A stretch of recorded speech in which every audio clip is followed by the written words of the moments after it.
Hello दोस्तों, welcome to civils कक्षा with Rinki. आज की वीडियो में हम अपनी एनवायरनमेंट मैराथन सीरीज़ का पार्ट 2 कवर करने वाले हैं, जो मेनली बायोडाइवर्सिटी पर फोकस है। ये जो सीरीज़ है UPPSC pre, lower PCS mains और बीपीएससी प्री के लिए बेनिफिशियल है और रिवीजन पर्पज़ के लिए भी आप इसको यूज़ कर सकते हैं, क्योंकि इस सीरीज़ को हमने एनसीईआरटी, घटनाचक्र, शंकर आईएएस और जो पीवाईक्यूज आए हुए हैं उन सबको कंबाइन करके बनाया हुआ है।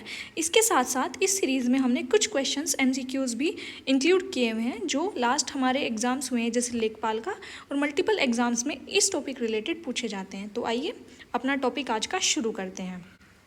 दोस्तों, पहले हम बात कर लेते हैं कि बायोडाइवर्सिटी की, कि जो बायोडाइवर्सिटी है वो क्या है। बायोडाइवर्सिटी की बात की जाए तो ये दो वर्ड से मिलकर बना है, बायो प्लस डाइवर्सिटी। बायो यानी लिविंग ऑर्गेनिजम्स, डाइवर्सिटी यानी उन लिविंग ऑर्गेनिजम्स में कितनी प्रकार की डाइवर्सिटी है, कितनी वेरिएबिलिटी है। आइए एक बार हम डेफिनेशन के अकॉर्डिंग देख लेते हैं। The variability among living organism, यानी लिविंग ऑर्गेनिजम्स में जितनी भी वेरिएबिलिटी देखने को मिलती है, चाहे वो लिविंग ऑर्गेनिज्म किसी भी सोर्सेज से हो, जैसे कि टेरेस्ट्रियल, मैराइन, एक्वाटिक इकोसिस्टम, या फिर जो भी हमारा इकोलॉजिकल कॉम्प्लेक्सेस हैं, तो इस डाइवर्सिटी हम बायोडाइवर्सिटी कहते हैं। और इसी डाइवर्सिटी में हमें मल्टीपल डाइवर्सिटी देखने को मिलती है, चाहे वो स्पीसीज़ की हो, बिटवीन द स्पीसीज़ हो, चाहे फिर बिटवीन द इकोसिस्टम हो। और जो ये डेफिनेशन दी गई थी, ये स्टैंडर्ड डेफिनेशन यूनाइटेड नेशन अर्थ समिट द्वारा 1992 में दी गई थी, ये आपको याद रखनी है। उसके अलावा जो टर्म है बायोडाइवर्सिटी, ये किसने दी थी? ये वोल्टर जी रोजन ने दी थी इन 1985। तो इसको आपको याद रखना है, ये क्वेश्चन के फॉर्म में एग्जाम में आ सकता है। तो अगर आप इसको याद रखना है, कैसे याद रखेंगे कि बायोडाइवर्सिटी यानी इसमें हमारी ये पानी वगैरह सबसे रिलेटेड है, तो देखो उसमें वाटर भी है और रोज़ भी है, तो ये वोल्टर जी रोजन, इस तरह से आप इसको याद कर सकते हैं कि आपको इस वर्ड में ही बायोडाइवर्सिटी देखने को मिल रही है।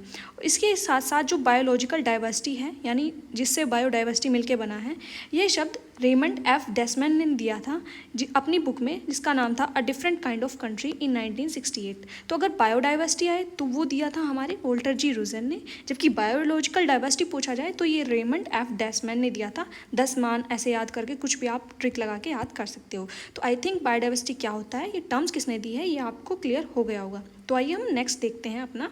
अब हम देख लेते हैं कि टाइप्स ऑफ बायोडाइवर्सिटी कितनी है। ये भी क्वेश्चन के फॉर्मेट में एग्जाम्स में पूछा जाता है, तो इसको हम 1 बाय 1 कवर कर लेते हैं।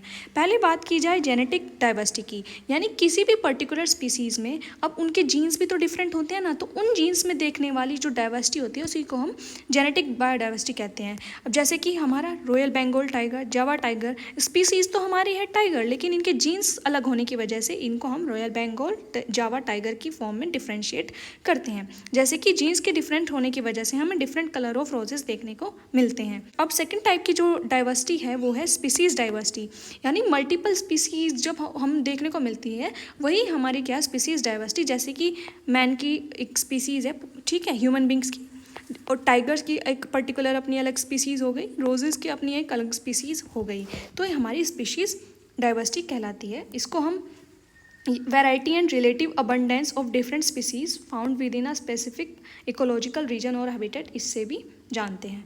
थर्ड हमारी जो डाइवर्सिटी है वो है इकोसिस्टम या फिर कम्युनिटी डाइवर्सिटी जिसको बोलते हैं, यानी जो हमें एक बड़ा इकोसिस्टम है, दूसरा इकोसिस्टम, उन दोनों इकोसिस्टम में क्या डिफरेंसेस है, क्या डाइवर्सिटी है।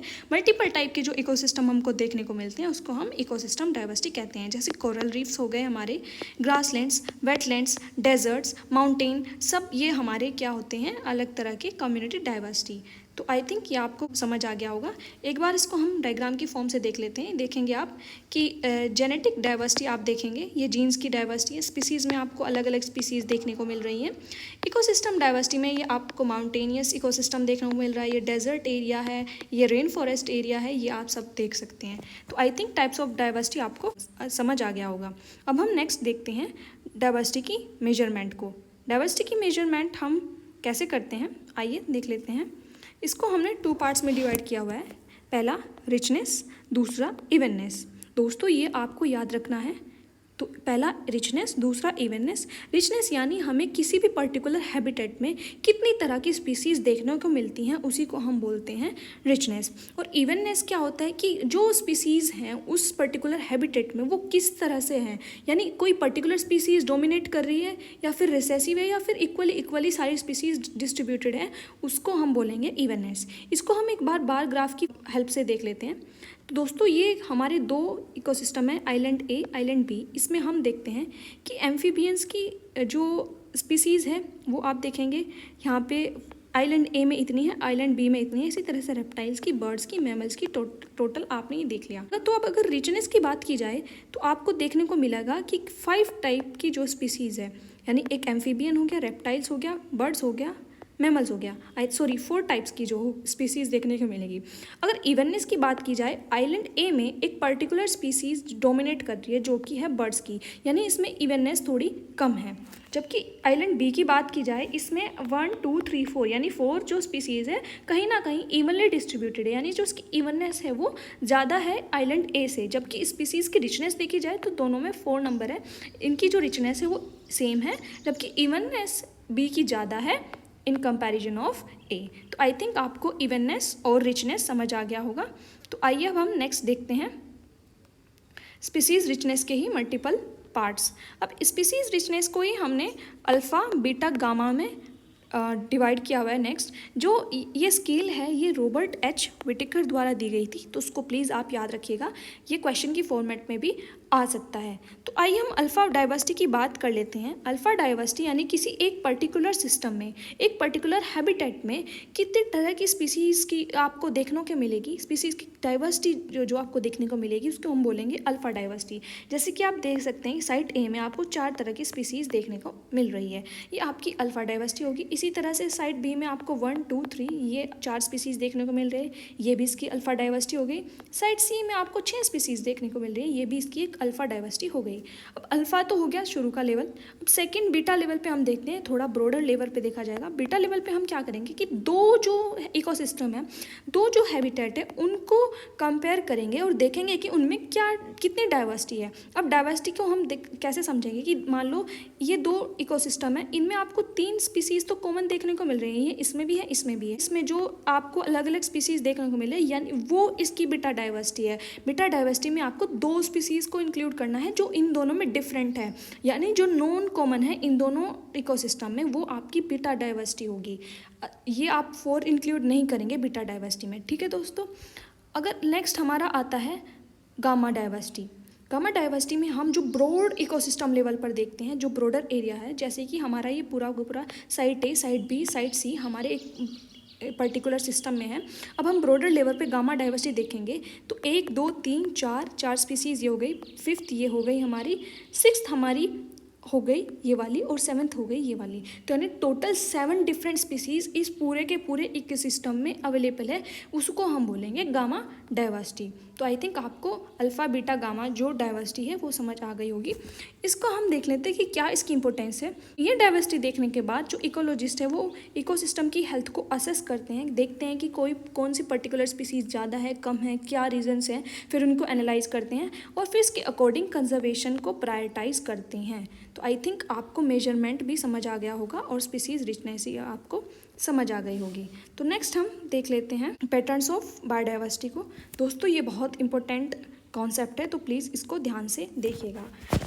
पैटर्न्स ऑफ बायोडाइवर्सिटी में हम देखते हैं कि बायोडाइवर्सिटी किस तरह से किसी पर्टिकुलर फैक्टर के अकॉर्डिंग चेंज होती है, जिसमें फर्स्ट फैक्टर हमारा है लैटिट्यूड, लैटिट्यूडनल ग्रेडियंट्स जिसको हम बोलते हैं। कि ये क्या करता है कि जनरली जो स्पीसीज़ की डाइवर्सिटी होती है वो डिक्रीज़ करती है जैसे जैसे हम इक्वेटर से पोल की तरफ चलते हैं। तो ये क्या है दोस्तों, इसके भी हम रीजंस देखेंगे, लेकिन पहले हम देख लेते हैं कि कुछ फ्यू एक्सेप्शंस के अलावा ट्रॉपिक जो यानी हमारा 23.5 डिग्री नॉर्थ से 23.5 डिग्री साउथ यानी जो ये वाला एरिया होता है, इसमें ज़्यादा स्पीसीज़ पाई जाती हैं इन कंपैरिजन टू टेम्परेट और पोलर एरियाज़। अब इसके हम रीजंस देख लेते हैं। रीजंस आपको पता होना चाहिए क्योंकि स्टेटमेंट और असर्शन वाले जो क्वेश्चन है ऐसे देके पूछ लेता है। तो आइए फर्स्ट रीज़न देख लेते हैं कि जो ट्रॉपिकल लैटिट्यूड्स हैं वो रिलेटिवली स्टेबल हैं, अनडिस्टर्ब्ड हैं मिलियंस ऑफ ईयर से। क्यों?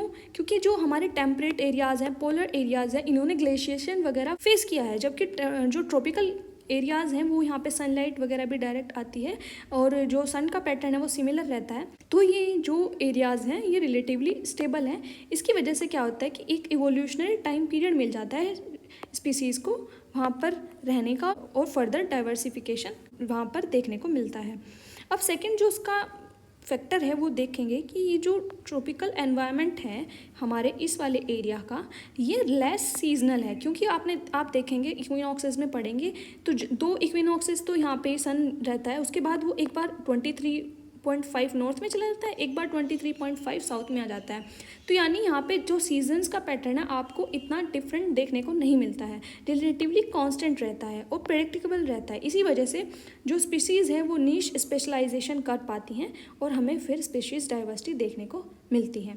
थर्ड जो रीज़न है वही कि सोलर एनर्जी ज़्यादा रहती है, जो कहीं ना कहीं हाई प्रोडक्टिविटी को प्रमोट करती हैं। लास्ट आपने लेक्चर में पढ़ा था तो प्लीज़ उसको बताइए प्रोडक्टिविटी क्या है, कि सनलाइट से जब लेती हैं प्लांट्स एनर्जी फिर उसको बायोमास की फॉर्म में कन्वर्ट करते हैं, वो सब आप उसको प्लीज़ प्राइमरी, सेकेंडरी और जो gross primary productivity, net primary productivity, उसको आप कमेंट करके बताइए क्या थी जी। ये फिर इनडायरेक्टली ग्रेटर डाइवर्सिटी को प्रमोट करता है। तो आई थिंक आपको समझ आ गया होगा। तो आपको एक ध्यान रखना है इसमें कि जो बायोडाइवर्सिटी है जैसे वो इक्वेटर पर हमें ज़्यादा देखने को मिलती है, इक्वेटर यानी ट्रॉपिक्स वाले जो एरिया है यहाँ से, और इक्वेटर से जैसे जैसे हम पोल्स की तरफ चलेंगे ये डाइवर्सिटी हमें कम देखने को मिलती है। तो आइए हम सेकंड पैटर्न देख लेते हैं। ये हमने लैटिट्यूड के अकॉर्डिंग देखा, अब हम सेकंड पैटर्न देखते हैं एलिवेशन के अकॉर्डिंग।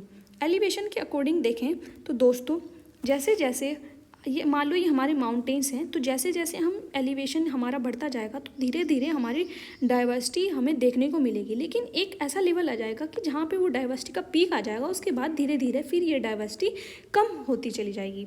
और इसी को जब डाइवर्सिटी आ जाती है तो बीच में जहाँ पे ज़्यादा डाइवर्सिटी देखने को मिलती है इसको हम मिड डोमेन इफेक्ट बोलते हैं। और ये जनरली 1300 से 1800 मीटर की जो हाइट है उस पर देखने को मिलता है। फिर उसके बाद धीरे धीरे जो डाइवर्सिटी है वो कम हो जाती है। अब वो दोस्तों कम क्यों होती है कि जैसे जैसे हम आगे बढ़ेंगे तो जो टेम्परेचर है वो कम होता जाएगा, एरिया कम होता जाएगा, जिसकी वजह से डाइवर्सिटी को कहीं ना कहीं कम हमें देखने को मिलेगी। ये सारे फैक्टर्स आप इनको आराम से पढ़ सकते हैं, देख सकते हैं। इसके अलावा एक बहुत इंपॉर्टेंट कॉन्सेप्ट है जिसको हम स्पीसीज़ एरिया रिलेशनशिप बोलते हैं। ये कहता है कि किसी भी पर्टिकुलर रीजन में स्पीसीज़ की जो रिचनेस होती है, रिचनेस आपने पढ़ा था, क्या पढ़ा था बताइए, याद करके बताइए। स्पीसीज़ रिचनेस में हमने क्या बताया था, याद कीजिए। स्पीसीज़ रिचनेस में कि कितनी डिफरेंट स्पीसीज़ किसी भी पर्टिकुलर इकोसिस्टम में देखने को मिलती हैं, ठीक है। तो वो इंक्रीज़ करती है जैसे जैसे एक्सप्लोर एरिया इंक्रीज़ होता है, लेकिन वो भी एक पर्टिकुलर लिमिट तक, ठीक है दोस्तों। अब आइए हम नेक्स्ट देख लेते हैं। चलो थोड़ा सा क्वेश्चन किया जाए। ये एक हमारा क्वेश्चन है, CUET बायोलॉजी में पूछा गया था, तो देख लेते हैं। Species diversity increases as we move away from equator. Increase होती है भाई या डिक्रीज होती है? अभी हमने पढ़ा था डिक्रीज होती है, यानी ये वाला जो हमारा ऑप्शन है ये तो गया, ए वाला हमारा ऑप्शन गया। उसके बाद जो ट्रॉपिकल अमेजन रेन फॉरेस्ट है साउथ अमेरिका में, वो ग्रेटेस्ट डाइवर्सिटी शो करते हैं अर्थ पे। बिल्कुल भाई, ट्रॉपिकल रेन फॉरेस्ट, पहली ट्रॉपिकल आपको देखने को मिले हैं, ट्रॉपिकल एरिया में है वो। अमेजन फॉरेस्ट आपको पता है कि इनको लंग्स ऑफ द अर्थ कहा जाता है, ये बिल्कुल करेक्ट स्टेटमेंट है। उसके बाद दोस्तों there is more solar energy available in temperate region. Temperate region में नहीं है, हमने अभी अभी पढ़ा था, ट्रॉपिकल रीजन में है। तो ये वाला स्टेटमेंट हमारा गया, यानी सी वाला स्टेटमेंट गया। आंसर हमारा है बी एंड डी। अब डी का भी देख लेते हैं। डी क्या है कि tropical environment are less seasonal, सही बात है, relatively more constant and predictable. अभी तो ये हमने इस वाले फैक्टर में पढ़ा था कि ये जो है लेस सीजनल है एंड मोर प्रेडिक्टेबल है। तो अब हम देखते हैं कि हमारा आंसर बी एंड डी है। ये दोस्तों मैंने टेक्स्ट बुक से उठाया है, आप इसके साथ साथ देख सकते हैं कि इस पे इसका कितना अच्छा सॉल्यूशन दिया हुआ है। आराम से इसको आप रीड कीजिए अगर आपको टेस्ट है। तो आइए हम आगे बढ़ते हैं। अब हमारा नेक्स्ट जो कॉन्सेप्ट है वो है बायोडाइवर्सिटी हॉटस्पॉट्स। बायोडाइवर्सिटी हॉटस्पॉट दोस्तों क्या होते हैं, एक कुछ ऐसे एरिया होते हैं जहाँ पर पर्टिकुलर टाइप की एक बायोडाइवर्सिटी पाई जाती है और वो बायोडाइवर्सिटी थ्रेटन्ड है ह्यूमन फैक्टर्स की वजह से। तो एक बार हम इसको थ्योरी के अकॉर्डिंग देख लेते हैं। कंजर्वेशन इंटरनेशनल एक ऑर्गेनाइजेशन है जो बायोडाइवर्सिटी हॉटस्पॉट की जो कॉन्सेप्ट है उसको लाने में सक्सेसफुल रही थी। जो ये बायोडाइवर्सिटी कॉन्सेप्ट है नॉर्मन मेयर द्वारा लाई गई थी। टोटल 36 रीजन जो हैं ऑल ओवर द वर्ल्ड वो आइडेंटिफाई किए गए हैं एज हॉटस्पॉट। उसके अलावा दोस्तों क्या क्राइटेरिया होता है बायोडाइवर्सिटी हॉटस्पॉट को डेजिग्नेट करने का? फर्स्ट ये कि एटलीस्ट 1500 वेस्क्यूलर प्लांट्स एज एंडेमिक्स। इसमें आपको याद रखने की क्या बात है भाई, पहले तो आपको नंबर याद होना चाहिए 1500 वेस्क्यूलर प्लांट्स। अब अगर वो आपको प्लांट्स की जगह एनिमल्स देते तो वो गलत हो जाएगा, इसमें सिर्फ प्लांट्स एंडेमिक है, एनिमल्स को इसमें कंसिडर नहीं किया जाता है। एंडेमिक यानी कुछ ऐसी स्पीसीज ऑफ द प्लांट जो किसी पर्टिकुलर रीजन में ही पाई जाती हैं, क्योंकि वहाँ पे एक पर्टिकुलर तरह का क्लाइमेट होता है, टेम्परेचर होता है, सॉइल होती है, इस वजह से। तो वो जो स्पीसीज़ हैं 1500 होनी चाहिए वेस्क्यूलर, यानी जिनमें जाइलम और फ्लोएम दोनों टिश्यूज़ पाए जाते हैं। उसके अलावा दोस्तों उसमें जो उसकी जो 30% या उससे कम जो ओरिजिनल नेचुरल वेजिटेशन है वो थ्रेटन्ड हुई हो इन लास्ट कुछ ईयर्स में। ठीक है दोस्तों, ये हमारा एक क्राइटेरिया है बायोडाइवर्सिटी हॉटस्पॉट को रिकॉग्नाइज करने का। टोटल 36 बायोडाइवर्सिटी हॉटस्पॉट है ऑल ओवर द वर्ल्ड। जो लेटेस्ट 36 वाला था वो नॉर्थ अमेरिका कोस्टल प्लेन थे, जिनको 2016 में रिकॉग्नाइज किया था। तो ये हमने बायोडाइवर्सिटी हॉटस्पॉट को देख लिया। अब हम इंडिया के बायोडाइवर्सिटी हॉटस्पॉट देख लेते हैं। इंडिया में टोटल 4 बायोडाइवर्सिटी हॉटस्पॉट हैं। पहला हमारा हिमालयाज़, ये आप देखेंगे यहाँ से यहाँ तक है। दूसरा हमारा वेस्टर्न घाट्स और श्रीलंका वाला जो पार्ट है। Third Indo Burma and fourth Sundaland, जिसमें हमारे निकोबार ग्रुप ऑफ आइलैंड्स आते हैं। तो आइए हम एक बार इनके रीजन्स को देख लेते हैं, क्योंकि इससे रिलेटेड भी हमारे पास क्वेश्चन आ जाता है कि हिमालयाज़ में कौन से पार्ट्स हैं। हिमालयाज़ में एंटायर हिमालय रीजन होगा। ठीक है दोस्तों, उसके बाद इंडो बर्मा में आपको नॉर्थ ईस्टर्न इंडिया देखने को मिलेगा, असम इसमें नहीं रहेगा। कभी कभी वो ऑप्शंस में आपको दे देगा कि इंडो बर्मा में क्या असम इंक्लूड है, तो आपको अगर असम दिखे तो आप उसको कट करना है, उसको टिक नहीं करना है। थर्ड सुंडालैंड में आपको दिखेंगे निकोबार ग्रुप ऑफ आइलैंड, अभी हमने बात की थी। उसके अलावा मलेशिया, सिंगापुर, ब्रुनई, ये वाले देश आपको देखने को मिलेंगे। उसके बाद western Ghats and Sri Lanka. Western Ghats में सारे पूरे एंटायर वेस्टर्न घाट्स हैं। और वेस्टर्न घाट्स की बात की जाए तो वेस्टर्न घाट्स को इंडिया के मोस्ट बायोलॉजिकल रिच हॉटस्पॉट में फर्स्ट नंबर पर माना जाता है। तो आपने बायोडाइवर्सिटी हॉटस्पॉट के कॉन्सेप्ट को देख लिया। टोटल वर्ल्ड में 36 हैं, इंडिया में 4 हैं। इंडिया में भी कौन कौन सी है वो हमने देख लिया। नॉर्थ ईस्ट में असम नहीं है, ये आपको याद रखना है। जो सुंडालैंड है उसमें आपने देख लिया। निकोबार ग्रुप ऑफ आइलैंड है, यानी इसमें अंडमान नहीं है, तो ये चीज़ भी आपको ध्यान रखनी है, वो अंडमान दे सकते हैं। ओनली वेस्टर्न घाट्स हैं, ईस्टर्न घाट्स हमारे बायोडाइवर्सिटी हॉटस्पॉट पे नहीं है, ये आपको ध्यान रखना है दोस्तों। यही कन्फ्यूजन आपको एग्जाम में होता है और आप गलत टिक करके आ जाते हो। तो बायोडाइवर्सिटी हॉटस्पॉट से रिलेटेड हमने देख लिया। नेक्स्ट हम एक बार इससे रिलेटेड क्वेश्चन भी लगा लेते हैं। ठीक है दोस्तों, तो बायोडाइवर्सिटी वॉल्टर जी रूजन ने दिया था, ये बिल्कुल सही है, हमने पढ़ा था। और बायोलॉजिकल डाइवर्सिटी वो वर्ड किसने दिया था, याद कीजिए किसने दिया था दोस्तों, कमेंट करके बताइए। ठीक है, ये हमारा सही है। फिर नेक्स्ट वर्ड जो है बायोडाइवर्सिटी हॉटस्पॉट, ये हमें नॉर्मन मेयर्स ने दिया था, अभी हमने पढ़ा ये जो कॉन्सेप्ट है इस। और दोस्तों उसके अलावा रीजन्स हैविंग रिचेस्ट बायोडाइवर्सिटी सही है, बायोडाइवर्सिटी के अलावा भी हमारा स्टेटमेंट सही है। उसके अलावा 100 हॉटस्पॉट नहीं, 36 हॉटस्पॉट्स हैं, यानी ये स्टेटमेंट हमारा इनकरेक्ट है, ये हमारे क्वेश्चन में पूछा गया। ठीक है दोस्तों, अब हम नेक्स्ट बढ़ते हैं अपने मेगा डाइवर्स कंट्रीज़ वाले टॉपिक की तरफ। जिस तरह से हमने देखा कि बायोडाइवर्सिटी हॉटस्पॉट्स रिकॉग्नाइज किए जाते हैं, इसी तरह से कुछ कंट्रीज़ मेगा डाइवर्स कंट्रीज़ हैं। ये जो कॉन्सेप्ट है ये प्रपोज की गई थी वर्ल्ड कंजर्वेशन मॉनिटरिंग सेंटर के द्वारा, जो कि UNEP यानी यूनाइटेड नेशन एनवायरनमेंट प्रोग्राम की एक स्पेशलाइज्ड एजेंसी है। इन 1988 ईयर भी आप याद रखना है, कभी वो ईयर दे के पूछ सकता है। ठीक है दोस्तों, अब ये मेगा डाइवर्स कंट्रीज़ कौन सी कंट्रीज़ होती हैं, इसकी हमें क्राइटेरिया है कि फर्स्ट कि एक तो वहाँ पे 500 प्लांट स्पीसीज़ एंडेमिक होनी चाहिए। अब दोस्तों ये बायोडाइवर्सिटी हॉटस्पॉट से किस तरह से डिफरेंट है। बायोडाइवर्सिटी हॉटस्पॉट्स में पहली बात तो 1500 प्लांट स्पीसीज़ होनी चाहिए, और वो प्लांट स्पीसीज़ को कैसी होंगी, वेस्क्यूलर होंगी। ठीक है दोस्तों, वेस्क्यूलर। अब यहाँ पे वेस्क्यूलर और नॉन वेस्क्यूलर नहीं है, यहाँ पे सिर्फ प्लांट स्पीसीज़ दी गई हैं और नंबर भी यहाँ पे ज़्यादा है। दूसरा, यहाँ पे surrounded by sea and ocean, sea या ओशन यानी मराइन इकोसिस्टम होना चाहिए, जबकि बायोडाइवर्सिटी हॉटस्पॉट में टेरेस्ट्रियल एरिया भी हो सकता है, जैसे कि हमारा हिमालयाज सराउंडेड बाय ओशंस नहीं है, ना ही सीज है, वो एक पूरा पर्टिकुलर टेरेस्ट्रियल एरिया है। तो मेगा डाइवर्स कंट्रीज़ में सबसे पहली बात 500 प्लांट स्पीसीज़ होंगी। दूसरा, मेराइन इकोसिस्टम होगा, टेरेस्ट्रियल इकोसिस्टम इसमें इंक्लूड नहीं होगा। और हॉटस्पॉट में हम एक पर्टिकुलर रीजन को डेजिग्नेट करते हैं हॉटस्पॉट। वो किसी कंट्री स्पेसिफिक नहीं होता, हम पूरे के पूरे रीजन को, जो कि उसके क्लाइमेटिक, जो कि उसके फिजियोग्राफिक जो फैक्टर्स हैं उससे बेसिस पे हम डेजिग्नेट करते हैं। जबकि मेगा डाइवर्स कंट्रीज़ में हम किसी एक पर्टिकुलर कंट्री को डेजिग्नेट करते हैं मेगा डाइवर्स कंट्रीज़। तो टोटल 17 मेगा डाइवर्स कंट्रीज़ हैं इन द वर्ल्ड, जिसमें इंडिया एक है। और टोटल ये 17 कंट्रीज़ कौन सी हैं ये आप जाके गूगल कीजिएगा, नोट डाउन कीजिएगा, और ये PDF जब आपको दी जाएगी इसमें आपको ये ऐड करनी है। ये आपका होमवर्क है आप मेरी तरफ से, ठीक है दोस्तों। नेक्स्ट हम देखते हैं like minded mega diverse countries. ये कौन सी कंट्रीज़ हैं? ये बिल्कुल similar concept mega diverse countries की तरह। ये 2002 में बनाया गया था, ठीक है, एक ऑफिशियल प्लेटफॉर्म टाइप कह सकते हैं इसको, during कैंकन summit of United nation convention on biological diversity. अब ये पिछले वाला कब बनाया गया था याद कीजिए, 1988 में, और ये हमारा 2002 में।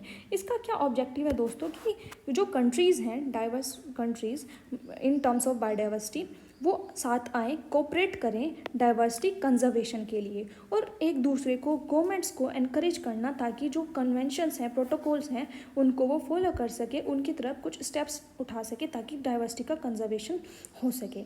अब like minded mega diverse countries total 18 countries हैं।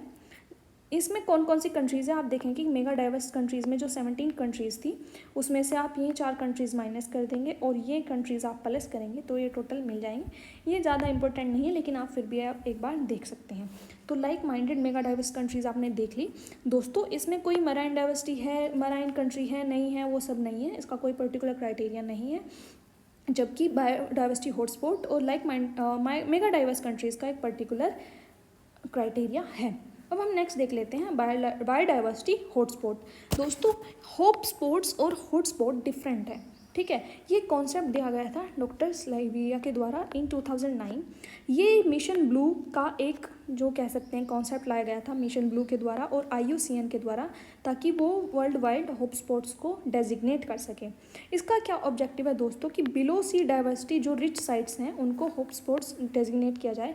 पर्टिकुलरली ये ओशन साइट से रिलेटेड है, इसमें कोई टेरेस्ट्रियल साइट्स को हॉटस्पॉट नहीं डिक्लेयर किया जाएगा। ये इसलिए है ताकि जो ओशंस की डाइवर्सिटी है उसको हम कंजर्व कर सकें। इंडिया में 2 हॉटस्पॉट्स हैं, अंडमान एंड निकोबार। तो इससे आपको क्या समझ में आया? इंडिया भाई दोस्तों एक मेगा डाइवर्स कंट्री है, सही बात है। दूसरी लाइक माइंडेड भी है, ये भी सही बात है।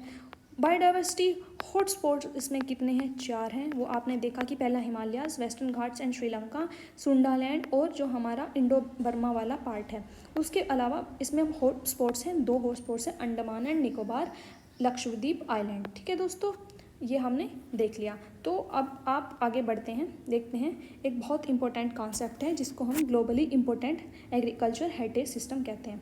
ये क्या होता है दोस्तों कि हमारा जो एग्रीकल्चर सिस्टम है उसमें हम जब अपनी जो ट्रेडिशनल प्रैक्टिसेस हैं उनको कंजर्व करते हैं, और दूसरा कि जो वो एग्रीकल्चर सिस्टम है वो हमारी डाइवर्सिटी के कंजर्वेशन के पर्सपेक्टिव से इम्पोर्टेंट है। तीसरा कि वहाँ की जो कम्युनिटी है उसकी कल्चरल वैल्यूज़ से वो जुड़ा हुआ है। इन सारे फैक्टर्स को मिला के जो पर्टिकुलर एरिया होता है उसको हम global important agriculture heritage system कहते हैं। ये जो डेजिग्नेट किया जाता है फ्रेमवर्क है फूड एंड एग्रीकल्चर ऑर्गेनाइजेशन के द्वारा किया जाता है। इसके हम 4 फैक्टर्स देख लेते हैं दोस्तों। क्या है? पहला तो यही कि food and livelihood security provide करता है वो पर्टिकुलर सिस्टम। दूसरा एग्रीकल्चर बायोडाइवर्सिटी देखने को मिलती है वहाँ पे हमें। तीसरा कि ट्रेडिशनल नॉलेज सिस्टम उससे एसोसिएटेड है। फोर्थ कि कल्चरल वैल्यूज़ भी उससे जुड़ी हुई हैं। फिफ्थ एक remarkable landscape and seascapes area है। आप देख सकते हैं, इसको आप आराम से रीड कीजिए। अब इंडिया की बात की जाए, इंडिया में 3 GIAHS हैं। तो पहला हमारा सेफ्रन हेरिटेज ऑफ कश्मीर, ठीक है, यहाँ पे ट्रेडिशनल तरीके से सेफ्रन कल्टीवेट किया जाता है। यूनिक लो टिलेज प्रैक्टिसेस हैं, इंटरक्रॉपिंग है, ये सब आप आराम से देखिए। दूसरा हमारा कोरापुट ट्रेडिशनल एग्रीकल्चर है जहाँ पे सेक्रेड ग्रोव्स प्रिजर्वेशन किया जाता है। तो आपको दोस्तों ये एटलीस्ट 3 नाम तो याद होने चाहिए कि पहला सेफ्रन हेरिटेज ऑफ कश्मीर, दूसरा कोरापुट ट्रेडिशनल एग्रीकल्चर, तीसरा कुट्टानाड बिलो सी लेवल फार्मिंग सिस्टम। और all over the world 100 designated systems हैं इन 29+ कंट्रीज़। और इंडिया की बात की जाए तो इंडिया में 3 ऐसी साइट्स हैं। तो आई थिंक ये आपको क्लियर हो गया होगा। अब हम नेक्स्ट बढ़ते हैं सर्विसेज प्रोवाइड बाय बायोडाइवर्सिटी। ये सिमिलर इसी तरह से है जैसे इकोसिस्टम सर्विसेज हमने लास्ट में देखी थी, वो 4 टाइप में हमने डिवाइड की थी, याद कीजिए। पहला हमारा सपोर्टिंग था, दूसरा प्रोविजनल था, और तीसरा चौथा आप बताएंगे क्या था। तो इसमें बात करते हैं कि इकोसिस्टम सर्विसेज क्या है। किस इकोसिस्टम द्वारा सर्विसेज, जो जैसे सॉइल फॉर्मेशन हो गया हमारा, प्रोटेक्शन हो गया, सॉइल को प्रोटेक्ट करता है, nutrient storage, recycling, pollution breakdown, ये सारी इकोसिस्टम सर्विसेज में आएंगी। ये आपको ये दोस्तों याद होनी चाहिए, क्योंकि वो पर्टिकुलर ऑप्शंस दे के आपसे पूछ लेगा कि ये कौन सी सीरीज़, कौन सी सर्विसेज बायोडाइवर्सिटी हमें प्रोवाइड कराती है। चाहे वो कैटेगराइजेशन दे के पूछ लेगा या फिर जनरली आपसे पूछ लेगा। तो दूसरी हमारी बायोलॉजिकल सर्विसेज, जैसे कि हमें फूड, मेडिसिन, रिसोर्सेज प्रोवाइड कराना, फार्मास्यूटिकल ड्रग्स हम यहाँ से डिराइव करते हैं, वुड प्रोडक्ट्स जो हमारे हो गए। एंड थर्ड सोशल सर्विसेज, वही हमने लास्ट टाइम भी पढ़ा था, research, education, recreation, tourism, cultural values etcetera. I think ये सिंपल है, इसमें आपको ज़्यादा कुछ बताने की नीड नहीं है, लेकिन बस यही है कि इसको आपको ध्यान रखना है, एक माइंड में मैप होना चाहिए कि हाँ ये पर्टिकुलर सर्विसेज बायोडाइवर्सिटी द्वारा हमें प्रोवाइड की जाती हैं। नेक्स्ट इससे रिलेटेड देखिए दोस्तों, क्वेश्चन आ गया, ये यूपीएससी सिविल सर्विसेज का क्वेश्चन है 2011 में। Biodiversity forms the basis for human existence in the following veg. Soil formation, हाँ अभी हमने पढ़ा था, ठीक है भाई, जिसमें वन नहीं है उसको भगाओ यहाँ से। दूसरा प्रिवेंशन ऑफ सॉइल इरोजन, सही बात है, प्रोटेक्शन वही हो गया हमारा, दूसरा भी सही है, ये भी भागो यहाँ से। रिसाइकलिंग ऑफ वेस्ट करता है, ठीक है।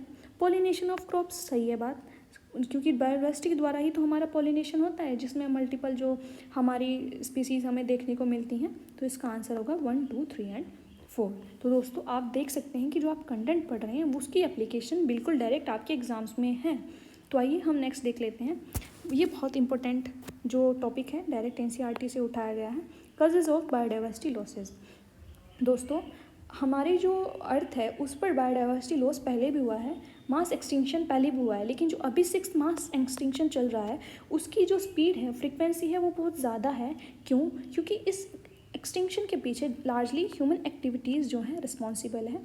इन जो 4 कॉजेज़ हैं उनको हम कंबाइनली एविल क्वार्टेट बोलते हैं, और 4 जो कॉजेज़ हैं उनको हम 1 बाय 1 देख लेते हैं। First, habitat loss and fragmentation, यानी जो हमारी स्पीसीज़ है, जो बायोडाइवर्सिटी है, वो जहाँ रह रही है उसका हैबिटेट अगर हम उसको ही डिस्ट्रक्ट कर दें, उसको ही डैमेज कर दें, तो वो फिर कहाँ रहेंगी। तो यानी सबसे मेजर जो कॉज है वो तो हमारा बायोडाइवर्सिटी लॉस ही है, और ये आपको अपनी डेली लाइफ में देखने को मिल रहा है। जैसे कि हमारे डिफोरेस्टेशन हो गया, लैंड यूज़ पैटर्न चेंज हो गया कि हम जो ग्रास लैंड्स हैं उनको कट किए जा रहे हैं क्रॉप कल्टीवेशन के लिए, degradation of many habitats by pollution की वजह से जो डिग्रेडेशन हो रहा है, ठीक है दोस्तों। तो उसका एग्जांपल आप देख सकते हैं कि अमेजन रेन फॉरेस्ट कट किए जा रहे हैं फॉर कल्टिवेटिंग सोयाबीन्स और फॉर कन्वर्जन इनटू ग्रासलैंड्स, ठीक है।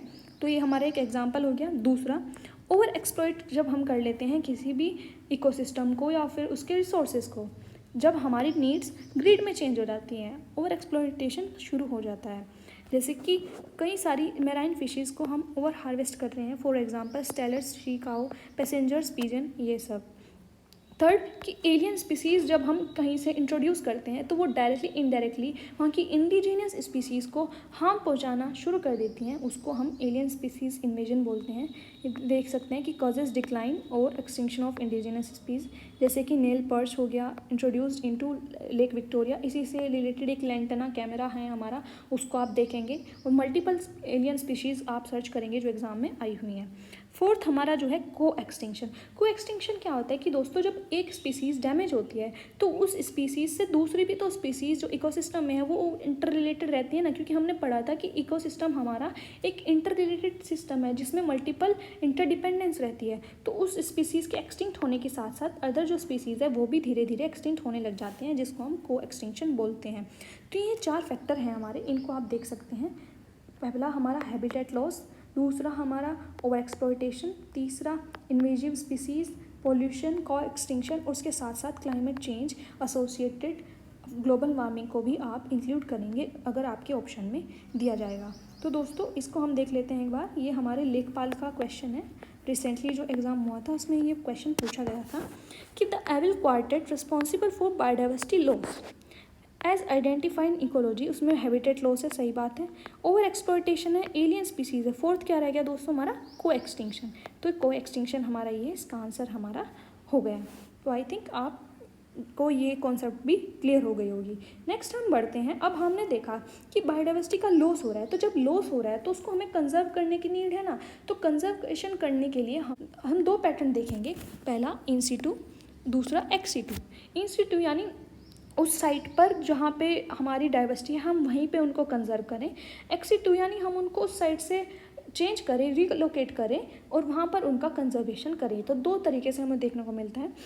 इन तरीके को आपको पढ़ना है दोस्तों। वो पूछ लेगा कि कौन सा जो पैटर्न है वो एक्स सीटू है, कौन सा इन सीटू है। इसलिए इस ग्राफ को, इस डायग्राम को आपको देखने की, अच्छे से अपने माइंड में उतारने की ज़रूरत है। तो पहला हमारा प्रोटेक्टेड एरिया नेटवर्क है, जिसमें हम national parks, wild life centuries, bird centuries ये सब देखेंगे।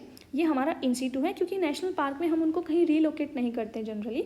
उनका वो पर्टिकुलर हैबिटेट होता है, वहाँ पे हम उनको मॉनिटर करते हैं, उसी के अकॉर्डिंग हम उनको कंजर्व करते हैं। दूसरा हमारा बायोस्फीयर रिजर्व्स हो गए, जिसमें टेरेस्ट्रियल बायोस्फीयर रिजर्व्स हो गए और मराइन बायोस्फीयर रिजर्व्स हो गए, ये होते हैं। थर्ड हमारा सेक्रेड ग्रोव्स और सेक्रेड लेक्स हो गई। इसके अलावा एक्सी2 की बात की जाए तो बोटैनिकल गार्डन हो गए हमारे, जूलॉजिकल गार्डन, एक्वेरिया हो गया। फॉर एग्जांपल यूपी में ही हमारे CSIR NBRI का बोटैनिकल गार्डन है लखनऊ में, नवाब वाजिद अली शाह जूलॉजिकल गार्डन है लखनऊ में। उसके अलावा दोस्तों seed banks, field genes, cryopreservations होते हैं, जिनमें हम जो हमारे सीड्स हैं पर्टिकुलर स्पीसीज़ के, उनके जो भी हमारे रिप्रोडक्शन के लिए जो भी उनके सेल्स यूज़ होते हैं उनको हम स्टोर करते हैं। और जो स्टोर करने के लिए कंपोनेंट यूज़ किया जाता है उसको हम बोलते हैं लिक्विड नाइट्रोजन। लिक्विड नाइट्रोजन का यूज़ करके हम उनके जो एम्ब्रॉयज़ वगैरह जो भी सब कुछ है उनको हम प्रिजर्व करते हैं। उसके अलावा दोस्तों सेक्रेड प्लांट्स, होम गार्डन्स, ये हमारे एक्सी2 में आते हैं। तो आइए हम एक बार बात कर लेते हैं wild life sanctuary and national parks के बीच में क्या डिफरेंस है। ये हम ज़्यादा आप ब्रॉडली नहीं करेंगे, इसको आप आराम से PDF में जाके पढ़ लेना, फिर भी एक बार देख लेते हैं। वाइल्ड लाइफ सेंचुरी में हम एक पर्टिकुलर स्पेसिफिक स्पीसीज़ को प्रोटेक्ट करते हैं, जबकि नेशनल पार्क में हम पूरा का पूरा इकोसिस्टम प्रोटेक्ट करने का हमारा फोकस रहता है। इसमें थोड़ा लेस स्ट्रिंजेंट प्रोटेक्शन है, इसमें हाई प्रोटेक्शन है। ह्यूमन एक्टिविटी इसमें थोड़ी सी लिमिटेड है, इसमें बहुत ज़्यादा लिमिटेड है। रेगुलेशन इसमें थोड़े से कम है, इसमें ज़्यादा स्ट्रिक्ट हैं। ये दोनों के दोनों डिक्लेयर किए जाते हैं सेंट्रल गवर्नमेंट और स्टेट गवर्नमेंट के द्वारा, जिसको अथॉरिटी मिलती है वाइल्ड लाइफ प्रोटेक्शन एक्ट 1972 के अंडर।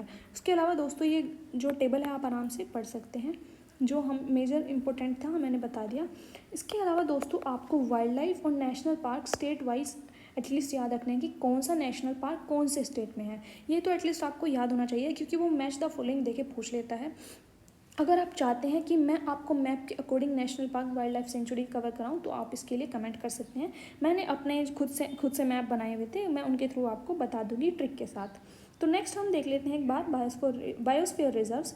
जिनकी बात की जाए, बायोस्फीयर रिजर्व दोस्तों ऐसे स्पेशल एरियाज़ होते हैं फॉर द कंजर्वेशन पर्पस, जिसमें हम बायोडाइवर्सिटी कंजर्व करने के साथ साथ जो सस्टेनेबल डेवलपमेंट है उस पर भी ध्यान देते हैं, और जो ह्यूमन एक्टिविटीज़ हैं, ह्यूमन की जो लाइफ है वो बायोडाइवर्सिटी के साथ कहीं ना कहीं जो है बैलेंस में चलती है। तो बायोडाइवर्सिटी रिजर्व्स हमारे टेरेस्ट्रियल भी हो सकते हैं, मराइन रिजर्व्स भी हो सकते हैं और कोस्टल इकोसिस्टम भी हो सकते हैं। ये गवर्नमेंट नॉमिनेटेड साइट्स होती हैं जो नेशनल सॉवरेन कंट्रोल के अंडर रहती हैं, और जो दिखाते हैं कि किस तरह से जो पीपल हैं और नेचर है वो सस्टेनेबली आपस में कोएग्जिस्ट कर सकते हैं। यूनेस्को का मैन एंड बायोस्फीयर प्रोग्राम 1971 में लॉन्च हुआ था। ये साइंटिफिक प्रोग्राम है जो कि बायोस्फीयर रिजर्व को प्रोटेक्ट करने के लिए लाया गया था। बायोस्फीयर रिजर्व को हम एक बार देख लेते हैं दोस्तों। इसमें 3 जोन्स होती हैं। पहला हमारा कोर एरिया यानी जो हमारा अंदर वाला एरिया है, सेकंड हमारा बफर जोन हो गई, थर्ड हमारा ट्रांजिशन जोन हो गई। इनकी भी अलग अलग ऑब्जेक्टिव है, एक बार देख लेते हैं। Core areas strictly protected areas होते हैं, जिसमें हम कंजर्वेशन करते हैं लैंडस्केप का, इकोसिस्टम का, स्पीसीज़ का, genetic variation etcetera. Buffer zone थोड़ा सा लेस रिस्ट्रिक्टेड है। इसमें क्या होता है, कुछ एक्टिविटीज़ अलाउ की जाती हैं, जैसे कि साइंटिफिक रिसर्च के लिए, मॉनिटरिंग के लिए, ट्रेनिंग एंड एजुकेशन पर्पज़ के लिए। थर्ड जो हमारा एरिया है ट्रांजिशन एरिया, इसमें जो communities socio cultural and ecological sustainable human activities करनी उसमें अलाउड है। तो आइए हम देख लेते हैं टोटल कंट्रीज़ 136 कंट्रीज़ हैं। इतनी साइट्स जो हैं अभी तक बायोस्फीयर रिजर्व में all over the world designate की गई हैं। इंडिया की बात की जाए, इंडिया में अभी तक 18 बायोस्फीयर रिजर्व्स हैं, जिसमें 13 जो है यूनेस्को का जो पार्ट है man and biosphere reserve network वाला, उसका पार्ट है। तो टोटल 18 है, जिसमें 13 यूनेस्को डेजिग्नेटेड बायोस्फीयर रिजर्व्स हैं। ये मैप है, आप इसको देख सकते हैं। कुछ फैक्ट्स हैं, जैसे कि लार्जेस्ट बायोस्फीयर रिजर्व कौन था, स्मॉलेस्ट बायोस्फीयर रिजर्व क्या था, कौन सा था, ये सब आप इसको आराम से देखेंगे, याद की करेंगे, क्योंकि ये भी क्वेश्चंस एग्जाम में डायरेक्टली आ जाते हैं। उसके अलावा दोस्तों एक बहुत इंपॉर्टेंट फैक्ट है कि gulf of Mannar biosphere reserve जो हमारा है, ये आप देखेंगे यहाँ पर, ये एक वर्ल्ड का रिचेस्ट रीजन माना जाता है मैराइन बायोडाइवर्सिटी पर्सपेक्टिव से, क्योंकि इसमें 21 आइलैंड्स हैं, एस्चुरीज हैं, बीचेस हैं, फॉरेस्ट हैं, नियर शोर एनवायरनमेंट हैं, सी ग्रासेस हैं, कोरल रीफ्स हैं, सॉल्ट मार्शेस एंड मैनग्रोव्स हैं। तो ये अगर क्वेश्चन आए कि कौन सा वर्ल्ड रिचेस्ट है और ये सब आपको दिया जाए, तो आपको गल्फ ऑफ मन्नार टिक करना है। तो आइए हम नेक्स्ट बढ़ते हैं, क्वेश्चन देख लेते हैं एक बार।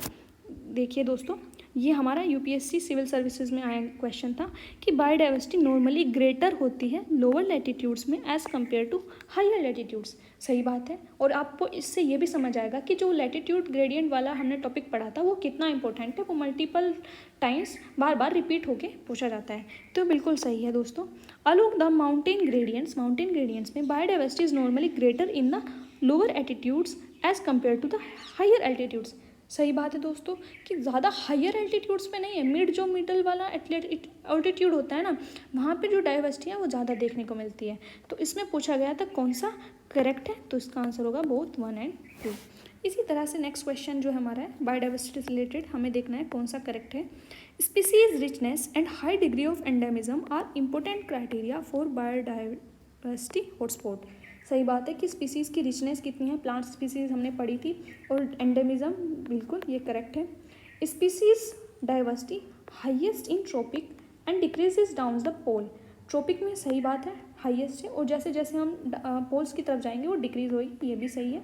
नेक्स्ट बायोडाइवर्सिटी कंजर्वेशन में भी in situ as well ex situ, ये भी हमने पढ़ा था, ये भी सही है। तो यानी इसका आंसर होगा हमारा 1, 2 and 3। ये एनडीए में पूछा गया क्वेश्चन था, तो आई थिंक आपने ये कर लिया होगा। तो नेक्स्ट हम देखते हैं रामसर साइट्स। रामसर साइट्स दोस्तों क्या हैं, पहले हम देख लेते हैं रामसर साइट्स किस कन्वेंशन के अंडर डेजिग्नेट की जाती हैं। ये कन्वेंशन ऑन वेटलैंड्स है, जो कि 1971 में रामसर में लाया गया था। रामसर एक प्लेस है ईरान में, 1975 में केम इनटू फोर्स। उसके दोस्तों रामसर साइट्स में हम वेटलैंड साइट्स को जो है डेजिग्नेट करते हैं रामसर साइट्स, ऐसी वेटलैंड्स जो इंटरनेशनल इंपॉर्टेंस रखती हैं for the ecological and biodiversity purpose. Largest Ramsar site world में जो है हमारी पेंटेनल है, जो कि साउथ अमेरिका में है। इसी से एसोसिएटेड एक रिकॉर्ड है मॉन्ट्रिक्स रिकॉर्ड। इसमें हम कुछ ऐसी जो रामसर साइट्स हैं उनको लिस्ट डाउन करते हैं जिनको प्रायोरिटी बेसिस पे कंजर्वेशन की नीड है, चाहे वो किसी भी वजह से हो सकते हैं, कि चाहे वो साइट है वो थ्रेट फेस कर रही है होगी, पॉल्यूशन वगैरह, चाहे कुछ भी पर्पस से हम देख सकते हैं।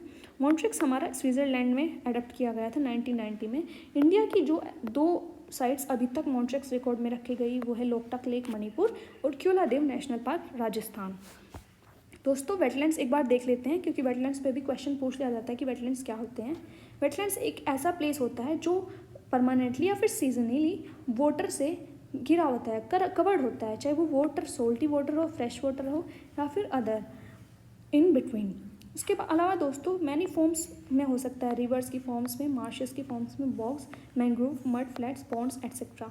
वो वर्ल्ड वेटलैंड डे कब मनाया जाता है, 2 फरवरी, ये भी क्वेश्चन आता है। तो आप देख सकते हैं दोस्तों ये वेटलैंड का डायग्राम है किस तरह से कि यहाँ पे वाटर जो है इसमें सीजनली और परमानेंटली यहाँ पे रहता है, और इस वाटर की वजह से जो इकोसिस्टम है यहाँ का बायोलॉजिकली डाइवर्स हो जाता है, और वेटलैंड्स की अपनी कुछ इकोसिस्टम इम्पोर्टेंस हो जाती है इन सब फैक्टर्स की वजह से। अब हम देख लेते हैं कि रामसर साइट्स इंडिया में कितनी हैं। अब दोस्तों इंडिया में टोटल 100 रामसर साइट्स हैं टिल जून 2026। इसके साथ आपको एक होमवर्क है कि आपको ये देखना है कि वर्ल्ड में इंडिया कौन से नंबर में है in terms of Ramsar sites, और उसके अलावा कौन सी ऐसी कंट्री है जिसमें सबसे ज़्यादा रामसर साइट्स हैं, इंडिया कौन से नंबर पे है। शुरू की 3 एटलीस्ट आपको देखनी है। स्टेट्स की बात की जाए तो तमिलनाडु में 14 रामसर साइट्स हैं, यानी अभी भी तमिलनाडु 1st नंबर पे चल रहा है, जिसमें 2nd हमारा उत्तर प्रदेश है, जिसमें 13th जो अभी रिसेंटली डिक्लेयर की गई थी जयप्रकाश नारायण बर्ड सेंचुरी, जिसको हम सुरहा ताल भी बोलते हैं, बलिया में उत्तर प्रदेश में। ठीक है दोस्तों, लार्जेस्ट साइट आप ये सब आपने फैक्ट में देखेंगे और इसको याद करेंगे। रामसर साइट से रिलेटेड जो फ्रेमवर्क है आप देखेंगे कि ministry of environment, forest and climate change ने wetland conservation and management rules notify किए थे 2017 में एनवायरनमेंट प्रोटेक्शन एक्ट 1986 के अंडर, ताकि कंजर्वेशन एंड मैनेजमेंट किया जा सके वेटलैंड्स का। उसी के अलावा जो 2017 रूल्स थे उन्होंने डिसेंट्रलाइज किया था वेटलैंड्स मैनेजमेंट को और स्टेट वेटलैंड अथॉरिटी को इस्टेब्लिश करने का एक प्रोविज़न लाया गया था।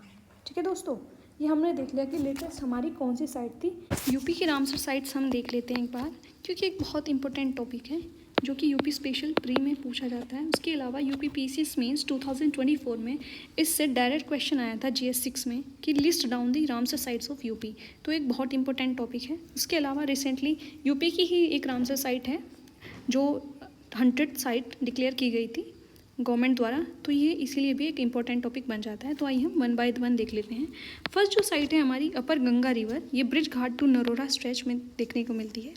उसके अलावा दोस्तों दूसरी है सरसई नावर झील इटावा, ये आपको याद रखना है कि इटावा नावर इस तरह से आप इसको याद कर सकते हैं।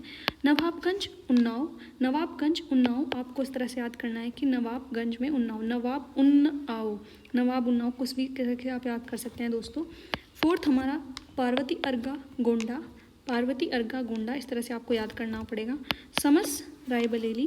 समस हमारी रायबरेली में है। समान आपको मैनपुरी से लाना है, यानी समन बर्ड सेंचुरी हमारी मैनपुरी में है, यानी आप समान कहाँ से लाएंगे, मैनपुरी से लाएंगे। उसके अलावा दोस्तों सांडी हरदोई है। सुर सरोवर और कीथम लेक हमारी आगरा में है।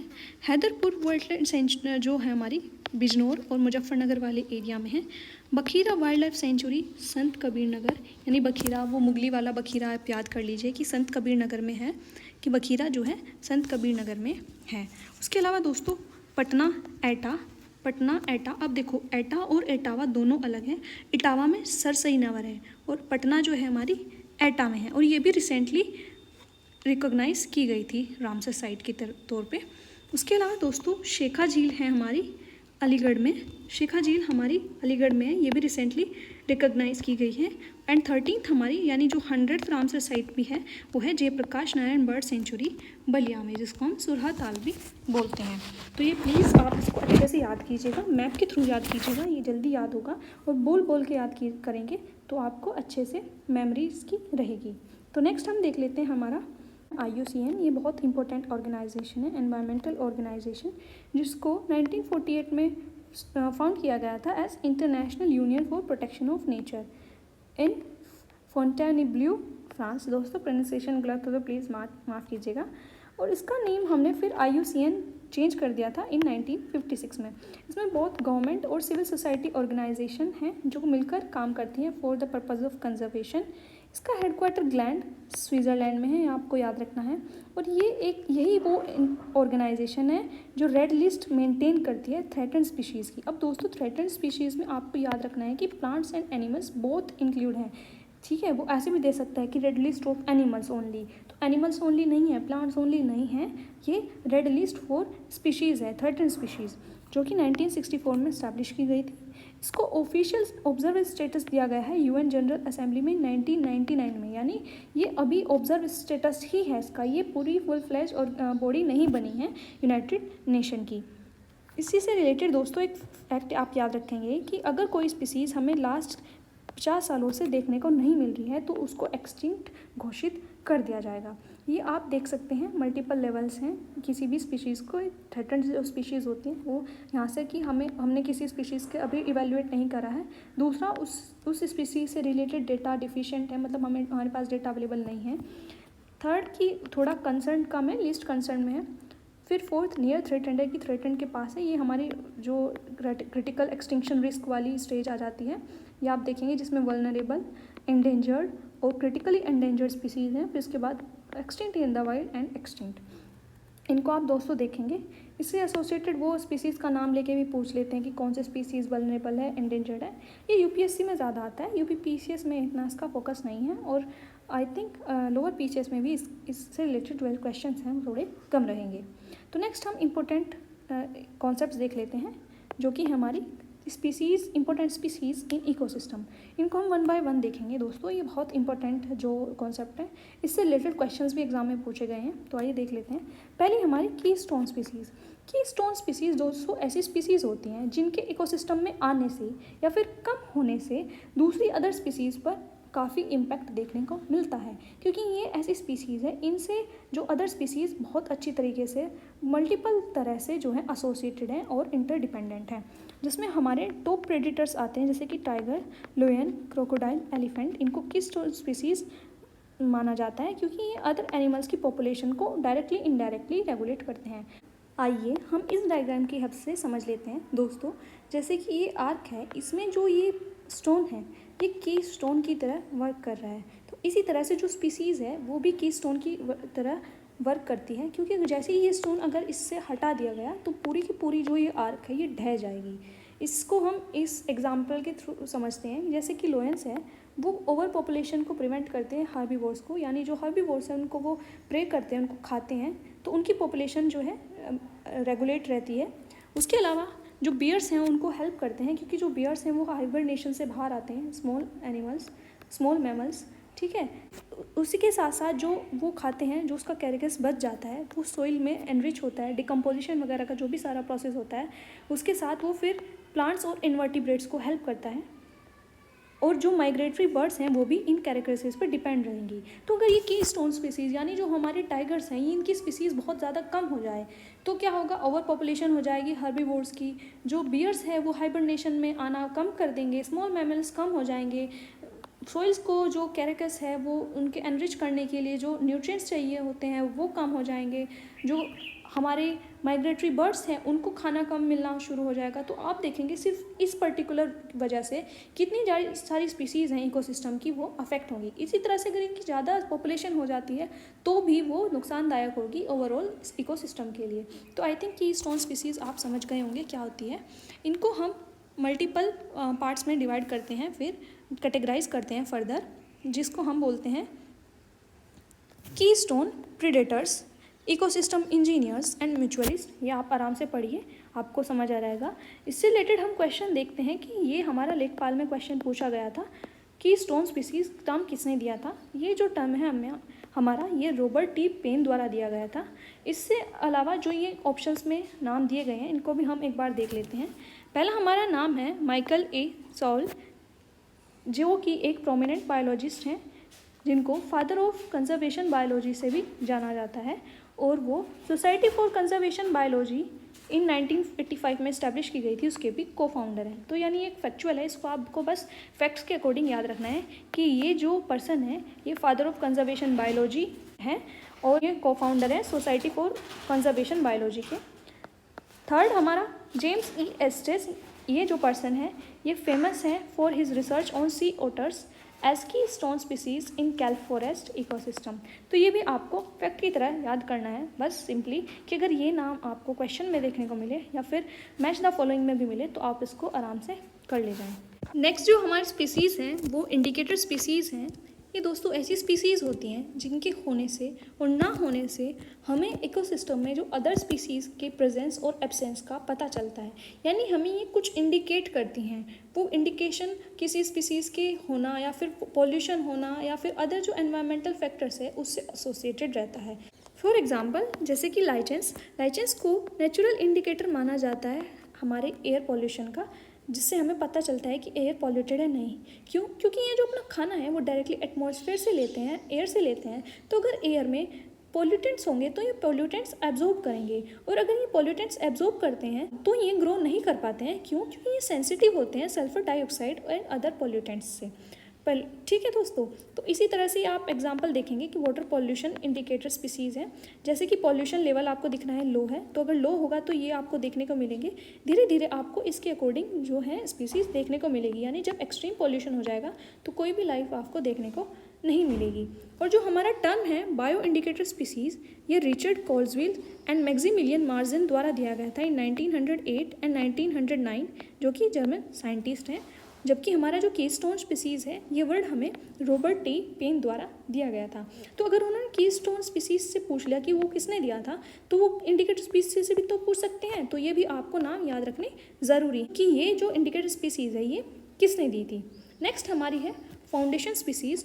दोस्तों फाउंडेशन स्पीसीज़ ऐसी स्पीसीज़ होती हैं जो किसी इकोसिस्टम की फाउंडेशन क्रिएट करती हैं। फाउंडेशन यानी नींव उसकी क्रिएट करती हैं। तो आइए हम इनको देख लेते हैं एक बार कि are the plants and animal that create and maintain habitats in which other species lives. यानी ये जो स्पीसीज़ हैं दूसरे स्पीसीज़ के रहने के लिए एक इकोसिस्टम एक हैबिटेट जो है डेवलप करती हैं, क्रिएट करती हैं।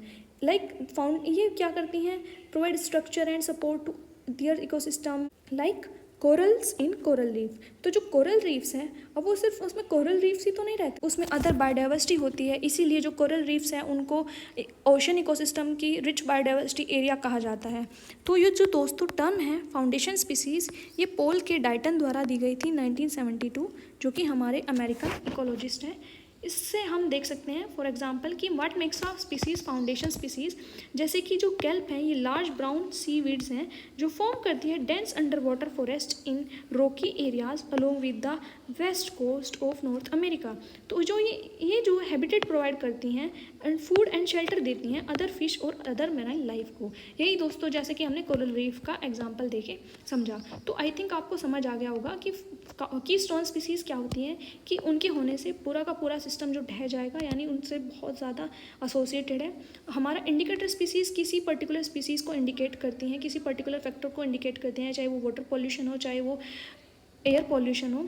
उसके अलावा दोस्तों फाउंडेशन स्पीसीज़ वो स्पीसीज़ होती हैं जो किसी पर्टिकुलर इकोसिस्टम की फाउंडेशन क्रिएट करती हैं, यानी वो ऐसा एनवायरनमेंट, ऐसा स्ट्रक्चर क्रिएट करती हैं जहाँ पर अदर स्पीसीज़ आके रहना शुरू कर देती हैं, हैबिटेट उनका बन जाता है। फॉर एग्जांपल हमारे कोरल रीफ्स। अब दोस्तों एक जो टॉपिक है बायोटिक इंटरेक्शन, ये हमारी लास्ट जो स्लाइड थी उससे रिलेटेड था। ये हम एक बार देख लेते हैं कि जो स्पीसीज़ हैं, बायोडाइवर्सिटी है, वो आपस में किस तरह से इंटरेक्शन करती हैं। और जो इंटरेक्शन जो देखने को मिलता है उसके बेसिस पे हमने ब्रॉड ये 6 पैटर्न्स ड्राइव किए गए हैं, जिनको हम 1 बाय 1 देख लेते हैं।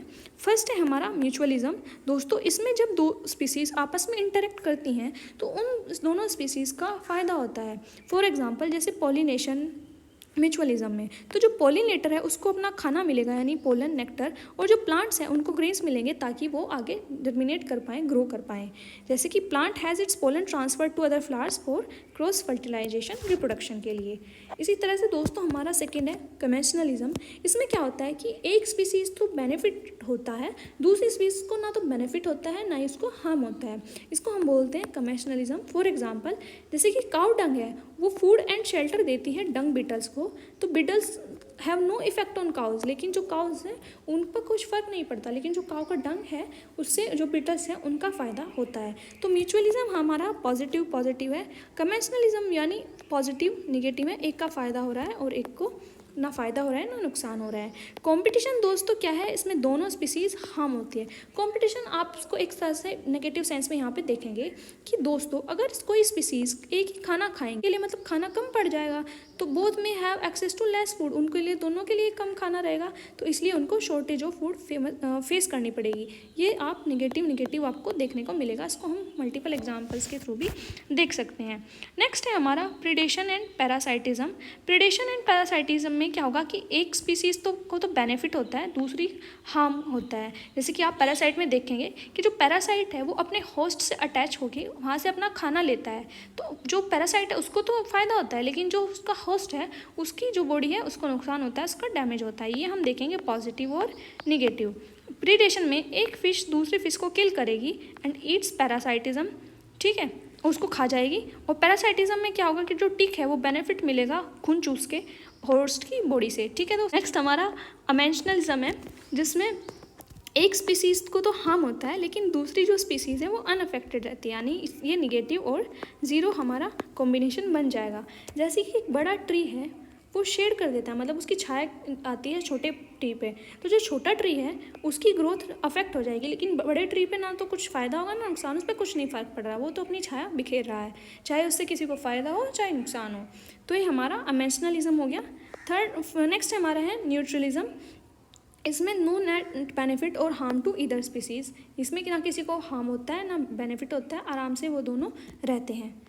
आइए दोस्तों, हम इसको एक बार यही डायग्राम की हेल्प से देख लेते हैं कि म्यूचुअलिज्म में दोनों को फ़ायदा होता है। इसके एग्जांपल मैं आपको अटैच कर दूंगी जब ये अच्छे से PDF टेलीग्राम पे अपलोड होगा। इसका एग्जांपल्स मैं आपको अच्छे से अटैच करके दे दूंगी। कंपटीशन में हमारे दोनों को नुकसान होता है। प्रेडेशन में एक को फ़ायदा होता है, एक नुकसान। पैरासिटिज्म में भी वही कि एक को फ़ायदा होता है और एक का नुकसान होता है। कमेंशनलिज्म में को फ़ायदा होता है लेकिन दूसरे को ना तो फ़ायदा होता है ना उसका नुकसान होता है। अमेशनलिज्म में एक का नुकसान होता है, एक को ना फ़ायदा होता है नुकसान। वही हमारा ट्री वाला एग्जाम्पल हमने देखा। तो नेक्स्ट दोस्तों, अब हम मिसलेनियस फैक्ट्स एक बार देख लेते हैं, जल्दी कवर करेंगे क्योंकि ये सीरीज़ हमारे रिवीजन पर्पज़ के लिए है ताकि लास्ट टाइम पे आप अच्छे से रिवाइज करके ज़्यादा मार्क्स पा सकें।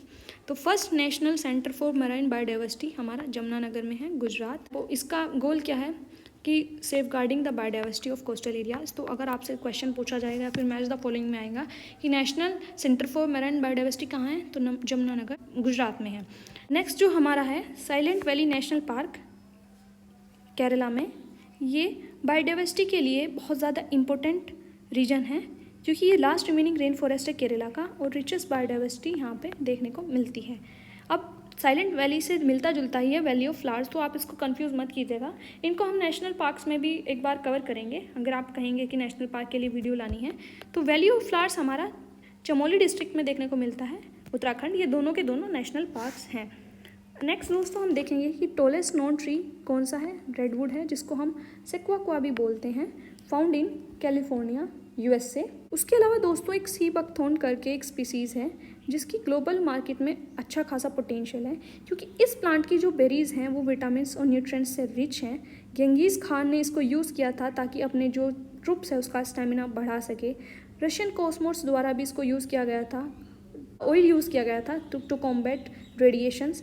ये लद्दाख हिमालयन रीजन में पाया जाता है, लाहौल स्पीति वाले रीजन में और अरुणाचल प्रदेश के कुछ पार्ट्स में। ये दोस्तों पूछा जाता है कि ये कहाँ पे पाया जाता है। और इसकी जो अदर्स प्रॉपर्टीज़ हैं कि ये हेल्थ प्रोमोटिंग प्रॉपर्टीज़ रखता है, play crucial role in preventing soil erosion, help nitrogen fixation in cold and desert areas.